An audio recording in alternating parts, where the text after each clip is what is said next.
Gold, trusted gold buyers. మీరు తాకట్టు పెట్టిన బంగారాన్ని విడిపించి ఈ రోజు ఉన్న మార్కెట్ ధరకు కొనబడను.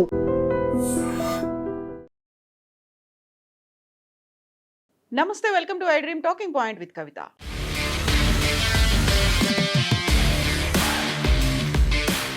పాకిస్తాన్లో వరుసగా ఉగ్రవాద కీలక నేతల హత్యలు కొనసాగుతూనే ఉన్నాయి. తాజాగా మోస్ట్ వాంటెడ్ ఉగ్రవాది 2019 పుల్వామా దాడి సూత్రధారి హతమయ్యాడు. అతన్ని గుర్తు తెలియని వ్యక్తులు పాకిస్తాన్ ఆక్రమిత కాశ్మీర్లో హతమార్చారు. 2019లో పుల్వామా ఆత్మాహుతి దాడికి ప్రధాన సూత్రధారి చనిపోయారు. ఐఎస్ఐ రక్షణలో ఉన్న సమయంలోనే ఈ దాడి జరిగింది.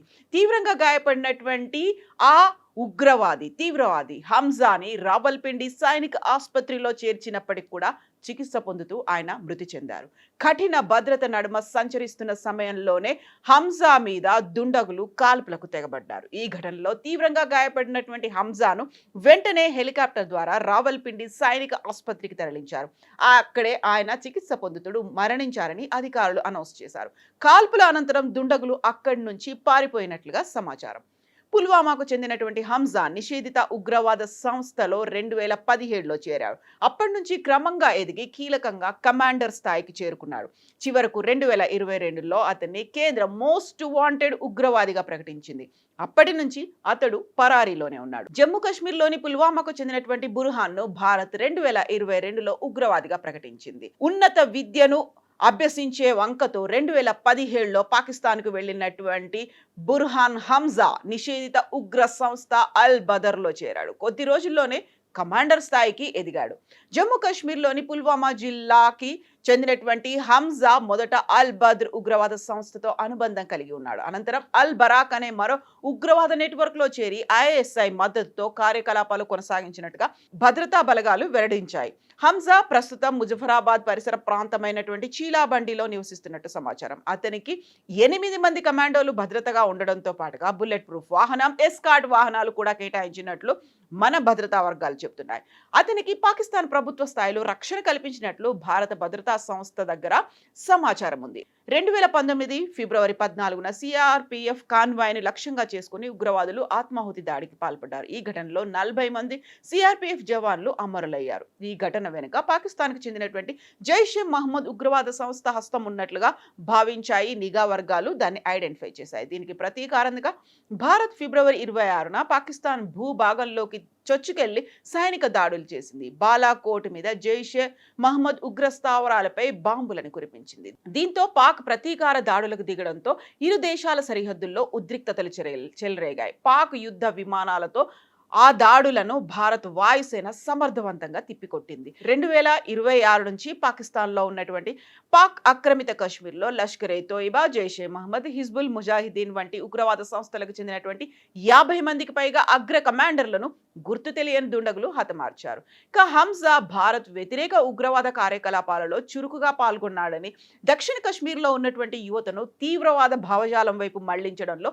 కీలక పాత్ర పోషించాడని భద్రతా సంస్థలు ధృవీకరించాయి. పుల్వామా జిల్లాలోని రత్నిపోరాకు చెందినటువంటి అజ్మంద్ గుల్జార్ అలియాస్ హంజా అల్ బదర్ ఆపరేషన్లో కమాండర్గా ఎదిగి సరిహద్దుల నుంచి కశ్మీర్లో ఉగ్రవాద నియామకాలు, నిధులు, ఆయుధ సరఫరా నెట్వర్క్ని నడిపాడు. పుల్వామా దక్షిణ కాశ్మీర్లో ఉగ్రవాదాన్ని వ్యాప్తి చేయడంలో కీలక వ్యవహరించిన అతన్ని భారత్ మోస్ట్ వాంటెడ్ జాబితాలో చేర్చింది. ఈ ఏడాది ప్రారంభంలో అతడిపై దాడి జరిగిందని ఆరోపణలు రావడంతో హంజాకు అదనపు భద్రతను కల్పించింది పాకిస్తాన్ ప్రభుత్వం. అంతేకాదు ఆయుధాల అక్రమ రవాణా, నకిలీ కరెన్సీ, మాదక ద్రవ్యాల స్మగ్లింగ్ కేసుల పేరు మీద ఫరూక్ ఖురేషీతో ఆయన కలిసి పనిచేస్తున్నట్టుగా తెలుస్తోంది. ముజఫరాబాద్లోని మాచిస్ ఫ్యాక్టరీగా పిలిచేటువంటి ఈ ప్రాంతాన్ని కేంద్రంగా చేసుకుని ఉగ్రవాద కార్యకలాపాలు నిర్వహిస్తున్నట్టుగా అధికారులు చెబుతున్నారు. కశ్మీర్ లోయలో చొరబాట్లు, ఉగ్రవాద కార్యకలాపాల సమన్వయంతో హంజా కీలకంగా వ్యవహరించినట్లు సమాచారం. ఉగ్రవాద కార్యకలాపాలకు అడ్డాగా పుల్వామాలో హతమైన ఉగ్రవాది బుర్హాన్ వానీలాగే యువతను ఉగ్రవాదం వైపు మలచడంలో సోషల్ మీడియా, స్థానిక నెట్వర్క్లను హంజా ఉపయోగించుకున్నాడు.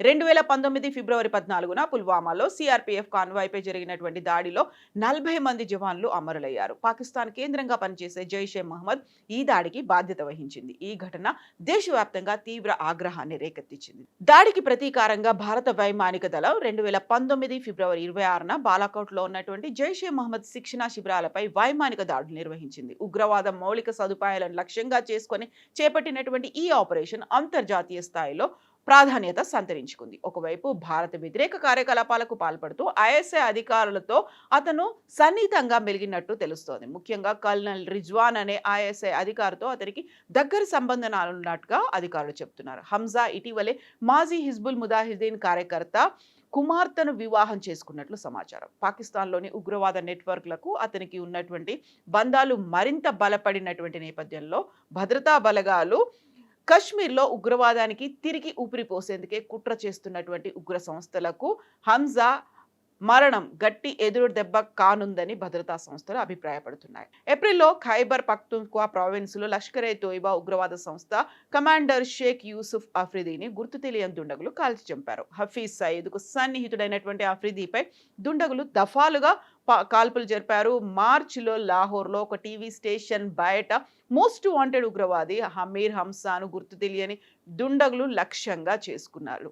దీనికే ఇప్పుడు సరికొత్తగా మళ్ళీ దురంధర్ సినిమానే గుర్తు చేసుకుంటున్నారు. దురంధర్లో లాగానే బైక్ మీద అనుకోకుండానే గుర్తు తెలియని వ్యక్తులు వస్తారు, సడన్ గా వస్తారు, కాల్ చేస్తారు, అలాగే ఇమ్మీడియట్ గా మాయం కూడా అయిపోతారు. వరుసగా జరుగుతున్నటువంటి ఈ ఉగ్రవాదుల హత్యల నేపథ్యంలో కూడా అక్కడ కూడా ఎవరైనా స్పైలు ఉన్నారా, లేకుంటే టార్గెటెడ్ గా వాళ్ళ మీదే వర్క్ చేసేలా ఎవరినైనా మోహరింపచేసి ఉన్నారా, ఇలాంటి అనుమానాలు ఇవన్నీ వస్తున్నప్పటికీ కూడా వరుసగా ఉగ్రవాదులను హత్య చేయడం, అందులోనూ మన మీద దాడి జరిగిన తర్వాత భారతదేశంలో అమాయకులైనటువంటి ప్రయాణికులతో పాటుగా పర్యాటకులు, ఆర్మీని టార్గెట్ చేసుకున్నటువంటి దుండగులని, ఉగ్రవాదులని దుండగులు చంపేయడం వెనకాల ఎవరున్నారని మీరు భావిస్తున్నారో కామెంట్స్ రూపంలో తెలియజేయండి.